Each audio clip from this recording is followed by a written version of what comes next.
Tony, thank you. The Coventry Town Council and the Town School Committee came together tonight to talk about their school's budget issues as they deal with a nearly $5 million school budget deficit. Lauren Brill was at tonight's meeting and joins us with what officials there are doing to address the issue.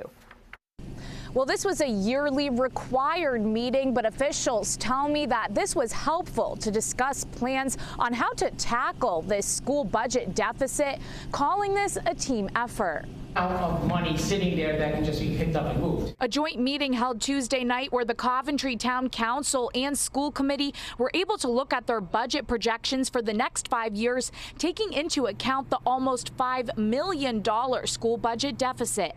The group went over potential plans to address this problem. We're looking at putting out an RFP to re-examine our health care, maybe possibly reduce our health care costs, and also reuse this reserve fund possibly to pay healthcare costs in the future. We're going to the approach where it's going to be a joint effort. We're expecting that the school department will find ways to meet us in the middle with cuts, and we will meet them in the middle with increased local aid contributions. School Committee Chairman James Pearson tells me the deficit started in 2022 and happened for a number of reasons, including accounting errors when there was changeover in leadership and mismanaged accounts.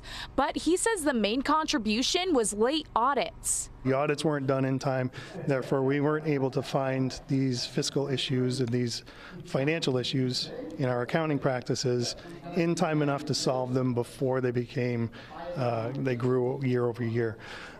So I think now that we have practices and procedures in place, accounting best practices to make sure we never have this issue again. So what will be the impact to the community? 12 News previously reported that the district laid off 64 teacher assistants to address budget cuts. I asked if this has the potential to happen again. I don't believe staff should be worried that we're going to have any large layoffs again. We're looking at ways of reducing the deficit with minimal impact to taxpayers, but also minimal impact to students, teachers, and families.